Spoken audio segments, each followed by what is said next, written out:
जय मसीह। आज हामी चाहिँ यूहन्नाको टिप्पणी 14 अध्यायबाट हेर्नेछौँ।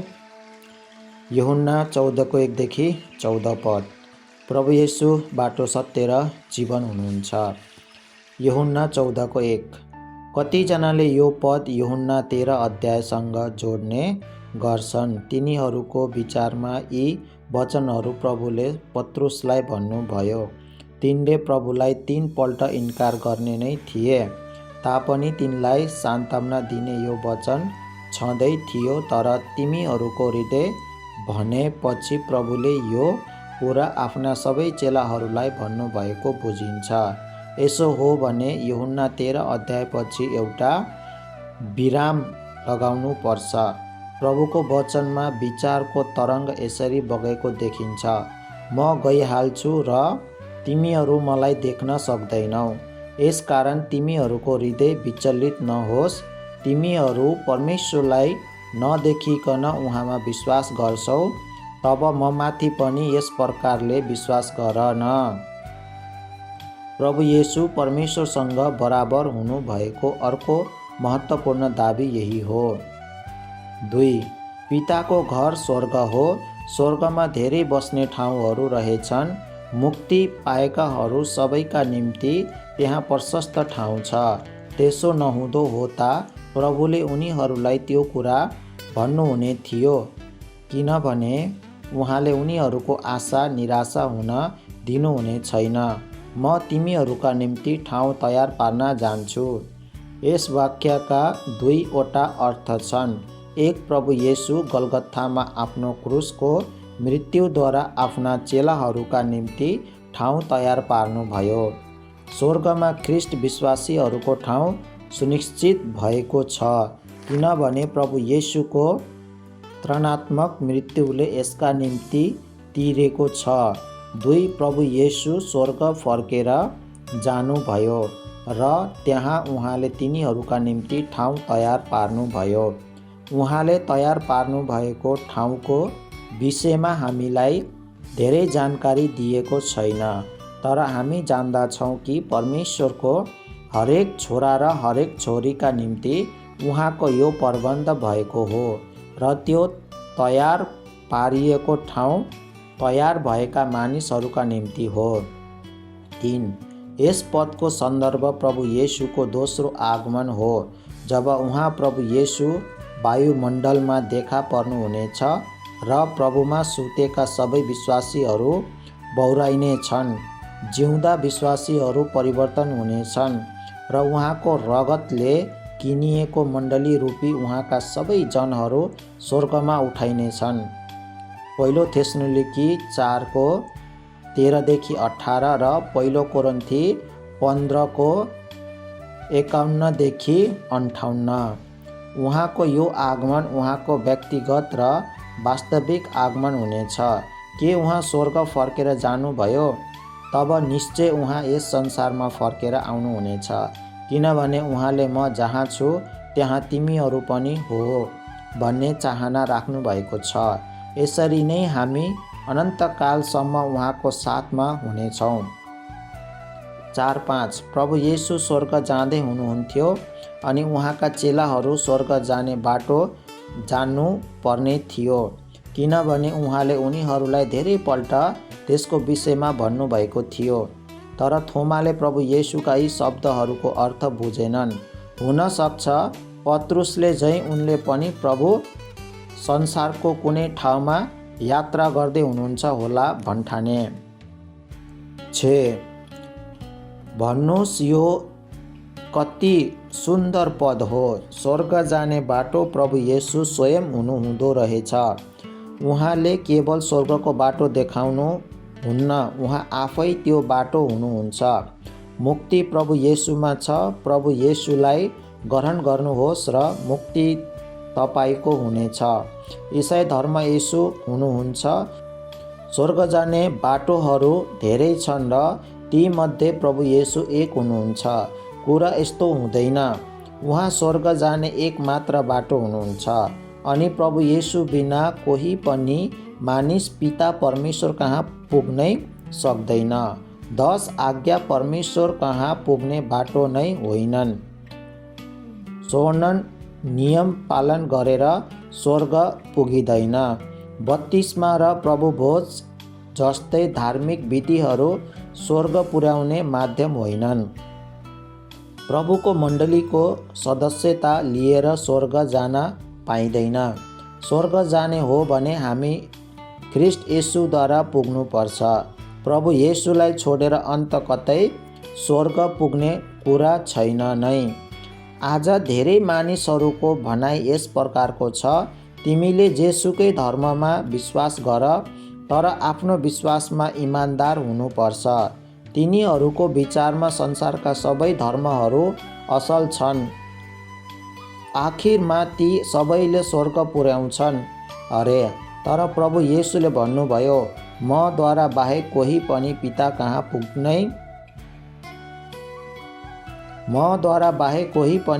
कहाँ पुग्दैन। त्यसपछि प्रभु येशू सत्यता पनि हुनुहुन्छ। उहाँ सत्यताको बारेमा शिक्षा दिनुहुने मात्र हुनुहुन्न, उहाँ स्वयं सत्यता हुनुहुन्छ। उहाँ सत्यताको स्वरूप हुनुहुन्छ।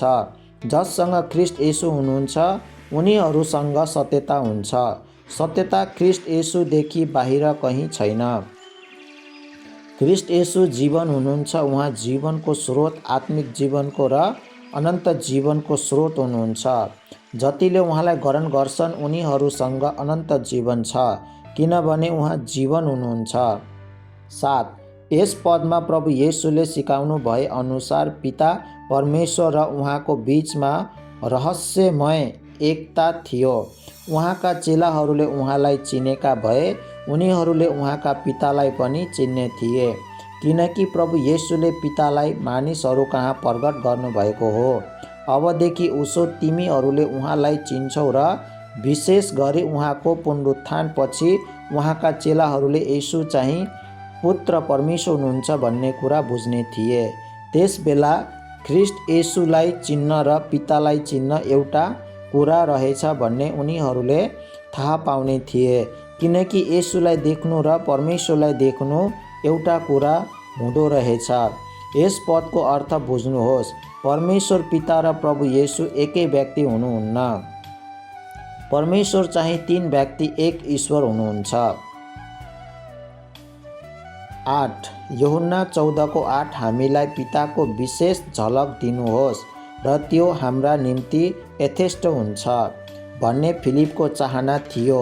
प्रभु येशू जे हुनुहुन्थ्यो, उहाँले जे गर्नुहुन्थ्यो र जे बोल्नुहुन्थ्यो त्यो सबै पितालाई प्रकट गर्ने प्रकाश हो भन्ने फिलिपलाई के थाहा।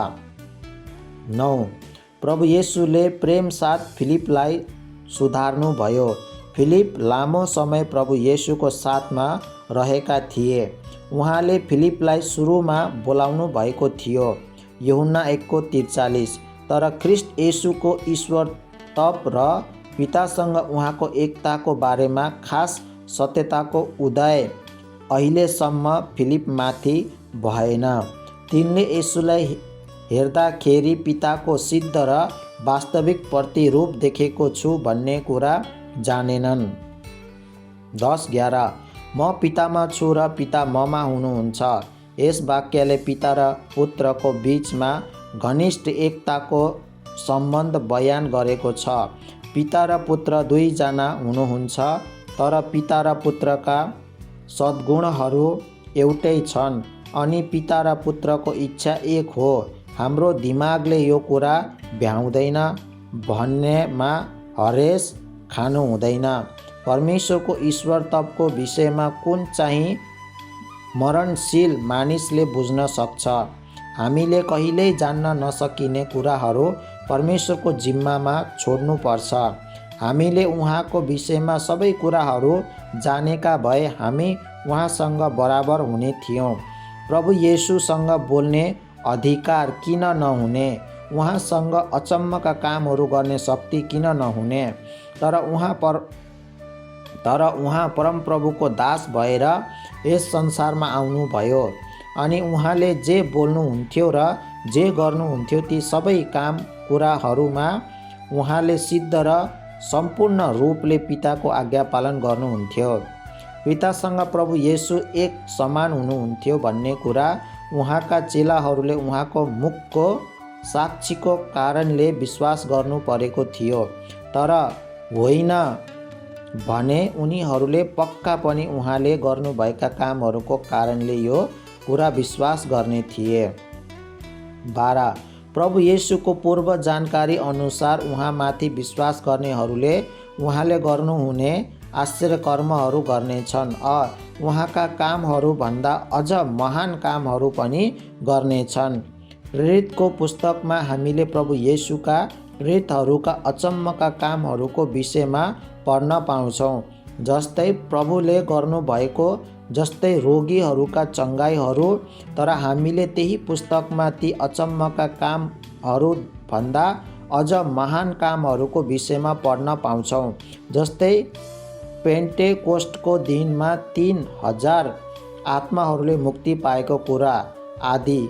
निसन्देह अझ महान कामहरू भन्नाले सारा संसारभरि सुसमाचारको प्रचार भएको र लाखौँ लाख मानिसहरूले मुक्ति पाएको कुरा शारीरिक चङ्गाइभन्दा ठुला कुराहरू हुन्। प्रभु येशू स्वर्ग फर्केर जानुभयो, उहाँले स्वर्गमा महिमा पाउनुभयो, पवित्र आत्मा संसारमा पठाइनु भयो अनि पवित्र आत्माको शक्तिले प्रभुका प्रेरितहरूले ती महान भन्दा महान कामहरू पुरा गरे। 13 यी शब्दहरूबाट चेलाहरूलाई मिलेको कत्रो सान्त्वना। प्रभु येशूले उनीहरूलाई छोड्नु भए तापनि उनीहरूले येशूको नाममा पितालाई बिन्तीहरू चढाउन सक्ने थिए, जुन बिन्ती गरेका कुराहरू उनीहरूले पाउने पनि थिए। ख्रिस्ट विश्वासीले प्रार्थनामा परमेश्वरबाट जे पनि कुरा माग्न र पाउन सक्छ भन्ने कुरा यस पदबाट बुझ्नु हुँदैन।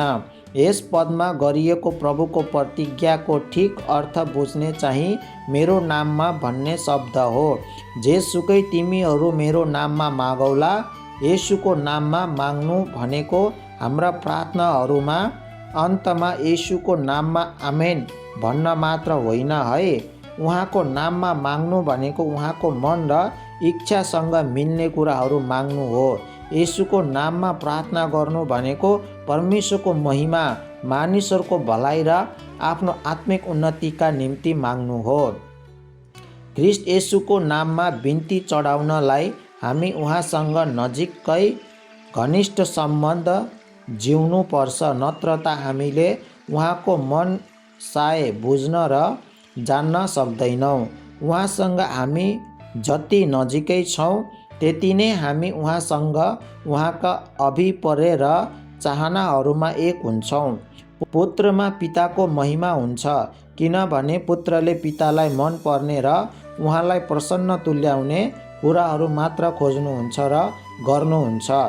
यस प्रकारका प्रार्थनाहरू पेश गर्न मिल्छ, यस प्रकारका बिन्तीहरूको सुनाइ हुन्छ, यस प्रकारका प्रार्थनाका उत्तरहरूबाट परमेश्वरको ठुलो महिमा हुनेछ। 14 प्रतिज्ञा गरिएको कुरामा जोड गर्न यो प्रतिज्ञा फेरि दोहोरिएको छ। यसबाट परमेश्वरका जनहरू ठुलो उत्साह पाउँछन्।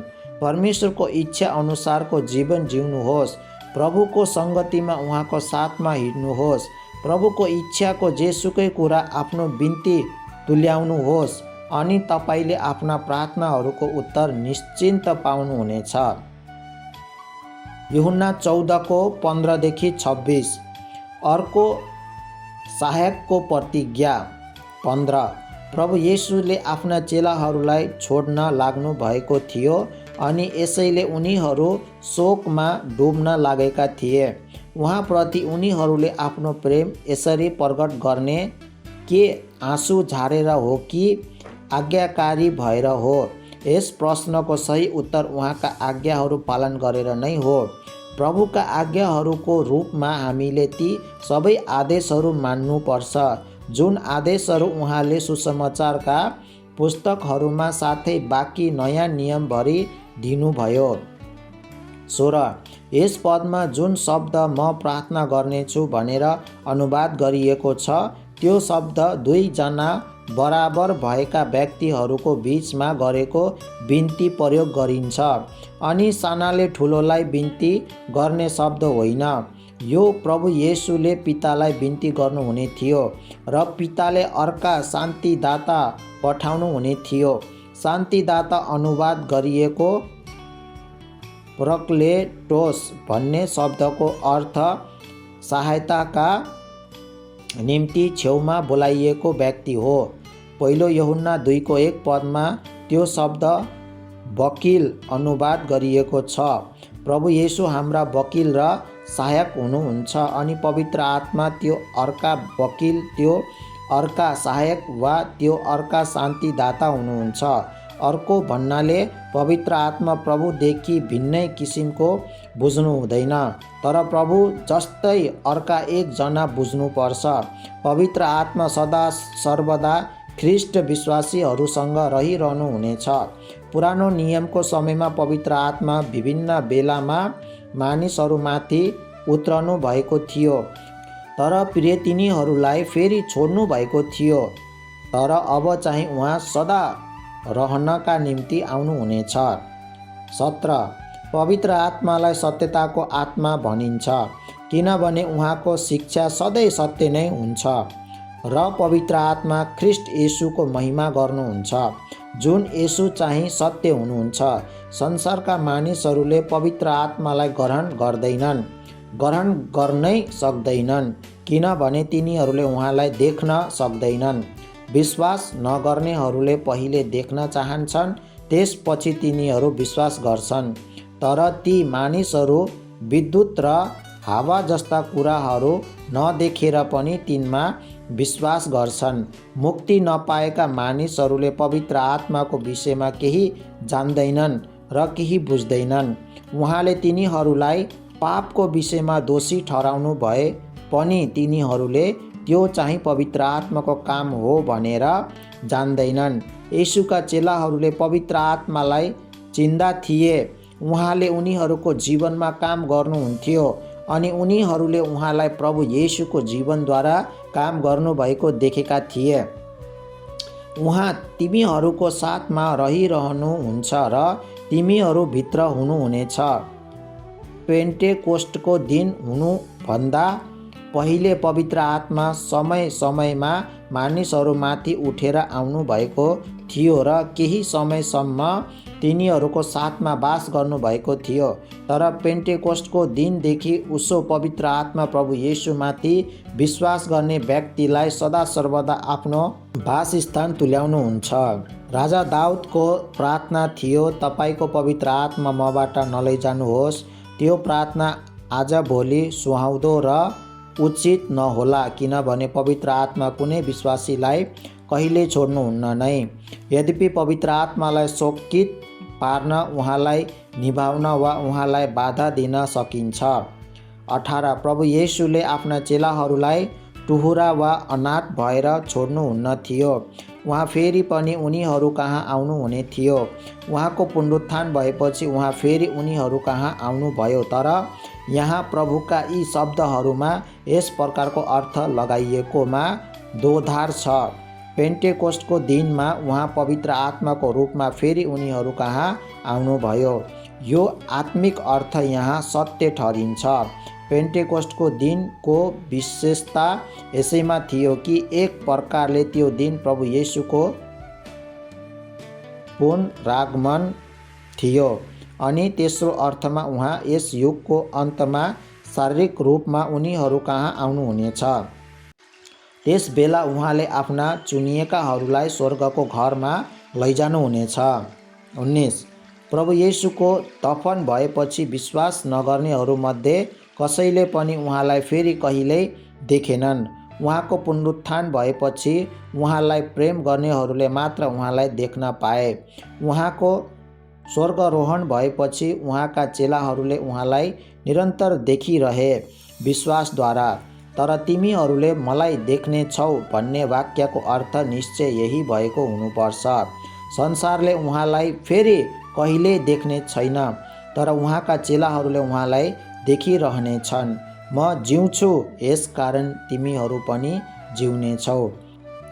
यसो भन्नुहुँदा प्रभु येशूले आफ्नो पुनरुत्थान पछिको जीवन विचार गर्नुभयो। उहाँको पुनरुत्थानको जीवन चाहिँ उहाँमाथि भरोसा गर्नेहरूको जीवनको बन्धक हुनेछ। उनीहरू मर्नु परे पनि उनीहरू फेरि कहिल्यै नमर्ने गरी उनीहरूको पुनरुत्थान हुनेछ।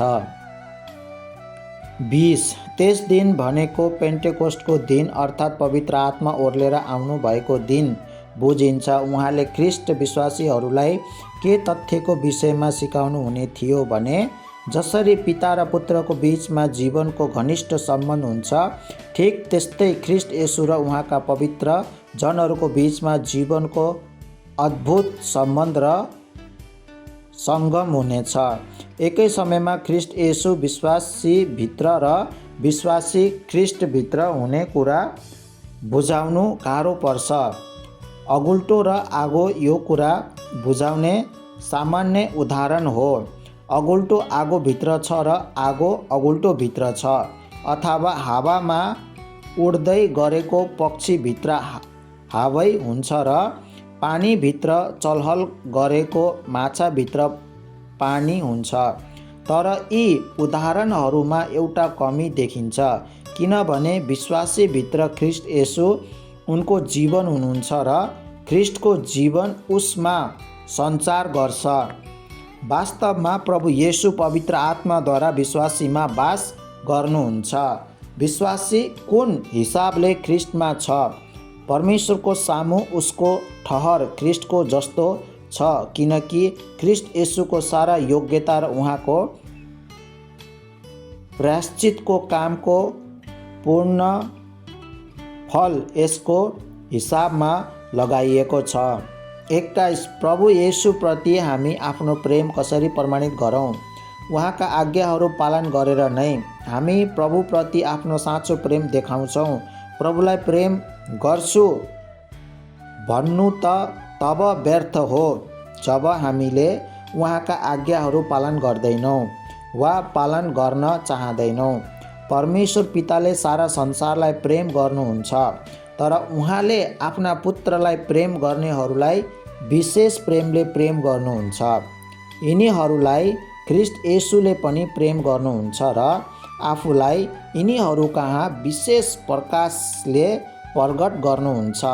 हामी मुक्तिदाता प्रभुलाई जति बढी प्रेम गर्छौँ त्यति नै बढी हामी उहाँलाई चिन्ने गर्छौँ। 22 यहुदा नाम हुनु यहाँका चेलाका निम्ति एउटा दुर्भाग्य हो, किनभने प्रभुलाई विश्वासघात गर्नेको नाम पनि यहुदा हो।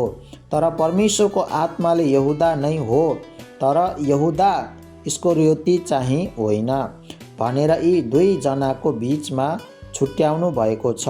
यी अर्का यहुदाले कुरा बुझेनन्। प्रभु आफ्ना चेलाहरू कहाँ देखा पर्नु हुँदा संसारले उहाँलाई देख्ने छैन। कसरी? तिनको विचारमा मुक्तिदाता प्रभुको आगमन निश्चय नै विजेता रूपी राजाको आगमन वा कम्तीमा ख्याति प्राप्त शूरवीर अभिनायकको आगमन जस्तै पुरा भव्यताको साथ हुनु परेको थियो। प्रभु येशूले आफूलाई आफ्ना चेलाहरू कहाँ प्रकट गर्नुहुने तरिका अर्को हुनेछ, अर्थात् उहाँले आत्मिक रूपले आफूलाई उनीहरू कहाँ प्रकट गर्नुहुनेछ भन्ने कुरा तिनले बुझेनन्। उनीहरूले उहाँलाई देख्न त देख्नेछन्, तर विश्वासद्वारा परमेश्वरको वचन मार्फत। वास्तवमा ख्रिस्ट येशू यस संसारमा हुनुहुँदा उहाँका चेलाहरूले उहाँलाई जति चिनेका थिए त्योभन्दा राम्ररी हामी आज परमेश्वरको आत्माद्वारा ख्रिस्ट येशूलाई चिन्न सक्छौँ। प्रभु येशूको शारीरिक उपस्थितिमा कोही मानिस उहाँको नजिक र कोही मानिस उहाँबाट टाढा भएका थिए, तर आज हामी मध्ये हरेकले विश्वासद्वारा ख्रिस्ट येशूको घनिष्ठ नजिकको सङ्गति उपभोग गर्न सक्छ। प्रभु येशूले यहुदाको प्रश्नको उत्तर दिनुभयो। उहाँको उत्तरबाट उहाँले आफूलाई आफ्ना चेलाहरू कहाँ प्रकट गर्नुहुने कुरा परमेश्वरको वचनसँग सम्बन्धित छ भन्ने बुझिन्छ। हामीले उहाँको वचन पालन गरेका छौँ भने पिता र पुत्र हामी कहाँ आएर हामीमा आफ्नो वासस्थान बनाउनु हुने रहेछ। 23 जसले प्रभु येशूलाई साँचो प्रेम गर्छ उसले उहाँका आज्ञाहरूबाट छानी छानी उहाँको आज्ञा पालन गर्दैन, तर उसले उहाँको सम्पूर्ण शिक्षा पालन गर्न चाहन्छ। जसले सवाल शङ्का उपशङ्का वा प्रतिबन्धहरू बिना नै परमेश्वरका पुत्रको आज्ञा पालन गर्छन् उनीहरूलाई पिताले प्रेम गर्नुहुन्छ। पिता र पुत्र पनि यस प्रकारको प्रेम र आज्ञा पालन गर्नेहरूको हृदयको नजिकै हुनुहुन्छ। 24 जसले उहाँलाई प्रेम गर्दैनन् तिनीहरूले उहाँका वचनहरू पालन गर्दैनन्। तिनीहरूले ख्रीष्ट येशूका वचनहरू मात्र होइन तर पिताका वचनहरू समेत पालन गर्न अस्वीकार गर्छन्। 25 प्रभु येशू आफ्ना चेलाहरूसँग रहन्जेल उहाँले उनीहरूलाई सिकाउँदै लानुभयो र उनीहरूको विश्वास र ज्ञान कुनै हदसम्म ल्याइ पुर्याउनु भयो। उहाँले उनीहरूलाई बढ्ता सिकाउन सक्नु भएन किनभने उनीहरूले त्यो बढ्ता ज्ञान लिन सकेनन्। 26 तर पवित्र आत्माले उनीहरूलाई अझ बढ्ता प्रकाश दिनुहुनेछ। पेन्टेकोस्टको दिनमा पवित्र आत्मा पिताबाट ख्रीष्ट येशूको नाममा पठाइनु भयो। पवित्र आत्मा ख्रीष्ट येशूको नाममा आउनुको मतलब उहाँले अरू केही पनि गर्ने होइन तर यस संसारमा ख्रीष्ट येशूको प्रतिनिधित्व गरेर केवल ख्रीष्ट येशूको हित र महिमा खोज्नुहुन्छ। यस संसारमा उहाँ कहिल्यै आफ्नो महिमा खोज्नुहुन्न नै तर उहाँले मानिसहरूलाई मुक्तिदाता प्रभु कहाँ खिच्नुहुन्छ। पवित्र आत्माको विषयमा प्रभु येशूले यसो भन्नुभयो, उहाँले तिमीहरूलाई सबै कुराहरू सिकाउनु हुनेछ। पहिले पवित्र आत्माले प्रेरितहरूको मौखिक सेवकाईद्वारा यो शिक्षा दिने काम सुरु गर्नुभयो भने पछिबाट उहाँले त्यो शिक्षा दिने काम वर्तमान हाम्रो हातमा आएको परमेश्वरको लिखित वचनद्वारा पुरा गर्नुभयो। जुन कुराहरू मुक्तिदाता प्रभुले सिकाउनु भयो ती सबै कुराहरू पवित्र आत्मा याद दिलाउनुहुन्छ। वास्तवमा प्रभु येशूले नयाँ नियमको सारा शिक्षा अणु वा विजनको रूपमा दिनुभयो जुन शिक्षाको पूरा रूप पवित्र आत्माले बाँकी नयाँ नियमभरि विकास गर्दै आउनु भएको हो। यूहन्ना 14:27-31 प्रभु येशू आफ्ना चेलाहरूका निम्ति उनीहरूसँग आफ्नो शान्ति छोडिदिनुहुन्छ। 27 कुरा यस्तो छ जब एउटा मानिस मर्न लागेको छ तब ऊ एउटा इच्छा पत्र वा वसियतनामा लेख्छ जसमा उसले आफ्नो मृत्युपछि आफ्नो धन सम्पत्तिको कुन चाहिँ भाग आफ्ना प्रियजनहरूमध्ये कसको हुने भयो सो कुरा उल्लेख गर्छ।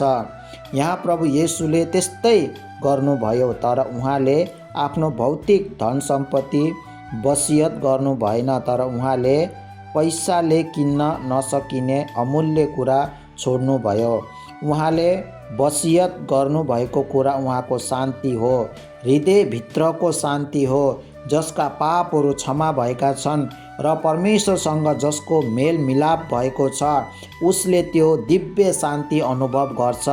प्रभु येशू त्यो शान्ति हुनुहुन्छ किनभने गलगत्थामा उहाँले आफ्नो क्रुसको रगतद्वारा त्यो शान्ति किन्नुभयो। उहाँ आफ्नो शान्ति संसारले दिने जस्तो अलिअलि गरेर स्वार्थी भावनाले क्षणिक रूपले दिनुहुन्न।